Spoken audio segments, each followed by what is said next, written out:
Hello সবাইকে। আজ Saturday দুপুরবেলা, দুপুর বলতে দুপুর গড়িয়ে প্রায় বিকেল, তখন 3টে বাজে। আজ আর কিছু রান্না করিনি। গতকাল রাতে চিকেন ফ্রাইড রাইস কিনেছিলাম, সেটাই কিছুটা রয়ে গেছিলো, ফ্রিজে রেখে দিয়েছিলাম, তাই মাইক্রোওভেনে বসিয়ে দিলাম গরমের জন্য।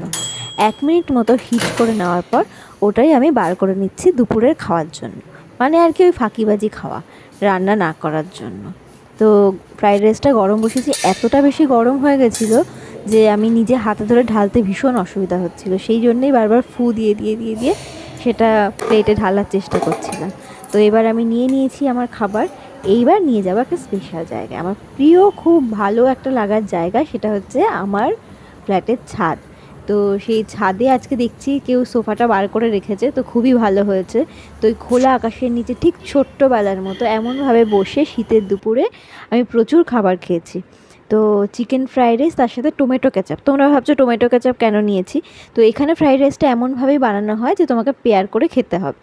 তার সাথে একটা বেশ সুন্দর খাবার, সেটা হচ্ছে চেন্নাইয়ের একটা ফেমাস খাবার, জিগার ঠান্ডা। জিগার ঠান্ডা খেলে প্রমিস, জিগার কিন্তু ঠান্ডা হতে বাধ্য। তো সেই সব কিছু গুছিয়ে নিয়ে খেতে বসে গেলাম।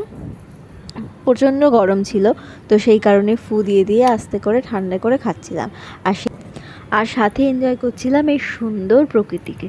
খুব ভালো লাগছিল, ঠিক ছোট্টবেলার মতো, যেমন দুপুরবেলায় দুপুরের খাবার খেতাম।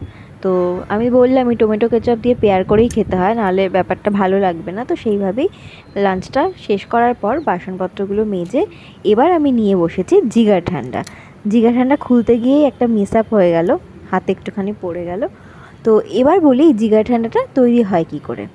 আমাদের ওখানে রসমলাইয়ের যে দুধটা থাকে, ঠিক তেমন একটা দুধ থাকে, তার মধ্যে টাইপ অফ কিছুটা ফালুদার কিছু জিনিস থাকে, সাথে রাবড়ি মেশানো, খেতে বেশ সুন্দর হয়। কিন্তু মিষ্টিটা এতটাই বেশি হয় যে কেউ যদি পুরোটা খায়, জিগার তো যেমন তার ঠান্ডা হবেই, সাথে সাথে পুরো গলা অবধি মিষ্টি হয়ে যাবে। তো সেই কারণে জিগার ঠান্ডা কিন্তু একবারে পুরোটা খাওয়া খুবই চাপের ব্যাপার। যদিও আমি কিন্তু একবারে খেয়ে